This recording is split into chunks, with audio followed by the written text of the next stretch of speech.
धनु राशि के लोगों के लिए एक बार फिर से बहुत अच्छे दिनों की शुरुआत हो चुकी है।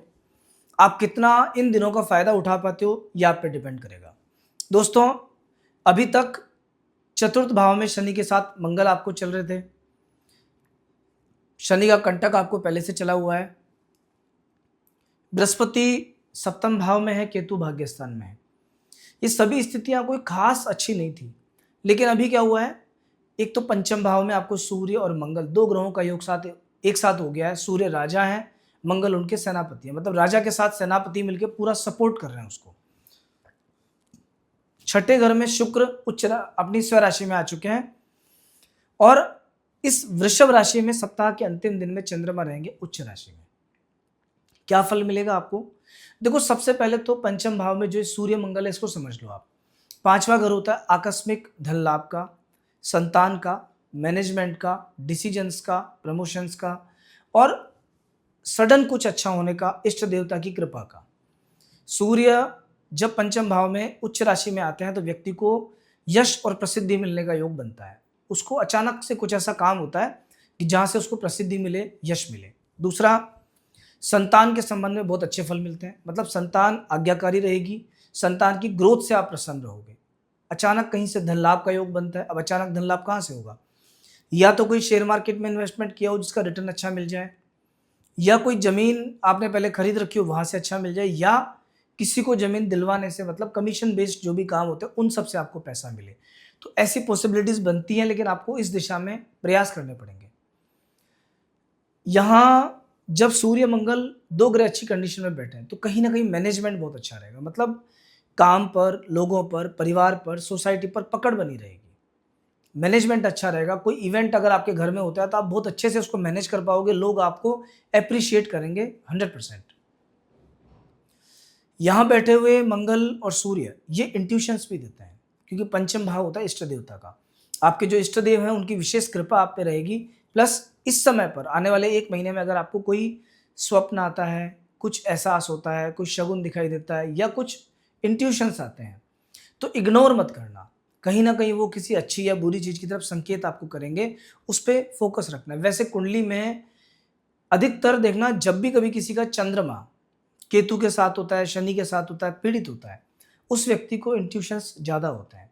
क्योंकि मन की एक स्पेसिफिक कंडीशन है और मन को उन चीज़ों को पकड़ने के लिए थोड़ा सेंसिटिव होना जरूरी है। और ऐसे लोगों का मन बहुत सेंसिटिव होता है। ऐसे लोग बड़े भावुक होते हैं, लेकिन इंट्यूशंस भी बहुत ज़्यादा उनको होते हैं। छठे घर में शुक्र अपनी राशि में विराजमान है। क्या फल मिलेगा? यहाँ बैठे हुए शुक्र रोग, ऋण, शत्रु से मुक्त, क्योंकि 6th हाउस मजबूत है आपका। अभी ये रोग को कम करेंगे, ऋण को कम करेंगे, शत्रु पक्ष से आपको राहत दिलवाएंगे। एक तो होता है शत्रुओं पर विजय और एक होता है शत्रुओं से मित्रता। यहाँ बैठे हुए शुक्र मित्रता का काम करते हैं, पैचअप का। मतलब जिनसे झगड़ा होता है वो लोग भी आपके फेवर में भी आ सकते हैं, बस आपको थोड़ा सा प्रयास करना है।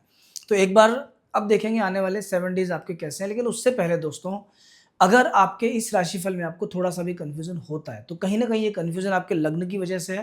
क्योंकि कई बार क्या होता है कि धनु राशि के व्यक्ति, आपकी राशि तो धनु है, लेकिन अगर आपका लग्न जो है जन्म पत्रिका में वो वृषभ है, मिथुन है, कन्या है, तुला है, मकर है, कुंभ है, तो ऐसी परिस्थिति में आपको जो रिजल्ट मिलेंगे ये रिजल्ट थोड़े से कम दिखाई देंगे। और इनके अलावा बचे हुए लग्न में किसी में भी आपका जन्म है तो ये रिजल्ट प्रॉपर आपको दिखाई देंगे। तो इस चीज को ध्यान में आप रखना। आपकी लाइफ में कई बार बड़े कन्फ्यूजन्स क्रिएट हो जाते हैं कि शादी कब होगी, व्यापार कौन सा करूं, नौकरी छूट गई, अब मुझे क्या करना है, मेरा बेस्ट टाइम कब आएगा, इतनी सारी प्रॉब्लम्स मेरी लाइफ में क्यों हैं, मैं बहुत कुछ करना चाहता हूं पर कर नहीं पा रहा, क्या कैसे हाथ पांव बंधे हुए हैं। तो ये सब क्वेश्चंस का आंसर आपकी कुंडली में छिपा है। इससे आपको प्रॉपर गाइडेंस मिल सकता है, आगे की दिशा मिल सकती है। अगर आप ये जानना चाहते हो तो स्क्रीन पर नंबर आपके सामने है, अपना एक कंसल्टेशन आप बुक कर सकते हो। आपकी कुंडली का डीप एनालिसिस करके एक एक चीज आपको बारीकी से समझाई जाती है। ऐसे सीक्रेट्स आपको पता चलेंगे जो आज तक कभी आपको किसी ने बताए नहीं होंगे। तो खैर, आने वाले 7 डेज की हम बात करते हैं। 11 तारीख से 17 तारीख तक आपका राशिफल है। 11 और 12 ये 2 दिन चंद्रदेव तीसरे घर में रहेंगे, बहुत अच्छी पोजीशन में। मतलब सप्ताह की शुरुआत आपके लिए बड़ी शानदार रहने वाली है। जो कोई काम करोगे वहां से रिजल्ट अच्छा निकल के आएगा, पॉजिटिव निकल के आएगा, जैसा आप चाहते हो वैसा निकल के आएगा। तो 11 और 12 ये तो है बहुत बढ़िया। बिजनेस का, काम का, प्रचार प्रसार का प्रयास करो। 13-14 ये 2 दिन है खराब, टेंशन रहेगी, स्ट्रेस रहेगा, काम बिगड़ेंगे, मतलब बनने की जगह काम बिगड़ते जाएंगे हर एक काम। तो थोड़ा सावधानी बरतना, जल्दबाजी मत करना, काम में मन लगाने का प्रयास करना और सेफ्टी के साथ रहना। लड़ाई झगड़ा किसी से नहीं करना है, बहस किसी से नहीं करनी है और ऐसा कोई रिस्क वाला काम नहीं करना है कि आगे जाके कहीं आप फंस जाओ। 15 और 16 तारीख ये 2 दिन आकस्मिक धन लाभ के हैं। ये 2 दिन भी ठीक है, मतलब काम करने के हिसाब से, रिलेशनशिप के दृष्टिकोण से, मार्केट में व्यापार की दृष्टि से, हर एक प्रकार से 2 दिन अच्छे हैं। ये संतान के दृष्टिकोण से बहुत अच्छे दिन है। 17 तारीख का दिन अगेन बहुत बढ़िया है, क्योंकि 17 तारीख को होगा क्या, उच्च राशि के चंद्रमा 6th हाउस में विराजमान रहेंगे और ये बहुत अच्छा फल आपको देंगे। रोग ऋण शत्रु से मुक्ति दिलवाएंगे। मतलब एक दिन में तो रिलीफ मिल नहीं सकता, बट थोड़ा थोड़ा थोड़ा करके आपको रिलीफ मिलना स्टार्ट होगा। ओवरऑल इस पूरे वीक में 13 तारीख और 14 तारीख 2 दिनों में परेशानियों से बचना, झगड़ा मत करना, स्वास्थ्य का ध्यान रखना, फालतू ट्रैवल हो सकता है, बच के रहना। 11, 12 और 17 ये 3 दिन आपके लिए बहुत शानदार रहने वाले हैं। 3 दिनों में विशेष तौर पर आपको आगे बढ़ने का प्रयास करना है। जो कुछ काम करने का मन करता है कीजिए। धनु राशि के सभी लोगों को केतु का, राहु का और शनि का, ये 3 लोगों का प्रभाव, 3 ग्रहों का प्रभाव बहुत ज़्यादा होता है। इनमें भी शनि और केतु ये 2 ग्रह परेशान थोड़ा सा अभी कर रहे हैं। शनि का उपाय आपके लिए अत्यंत आवश्यक है। क्या करना चाहिए? कुछ उपाय मैंने आपको स्टार्टिंग में बता दिए। बाकी अगर कोई व्यक्ति प्रतिदिन थोड़ा सा भी 2-5 मुट्ठी अनाज का दान करता है, आचरण सही रखता है, शराब वगैरह का सेवन नहीं करता है, तो शनिदेव वैसे ही प्रसन्न रहते हैं। और एक दशरथ कृत शनि स्तोत्र आता है, इसका पाठ अगर आप कर सकते हो तो बहुत बढ़िया रहेगा। तो दोस्तों, अगर आप पहली बार आए हो तो सब्सक्राइब करके जाइए, जिससे आगे भी हम जुड़े रहें।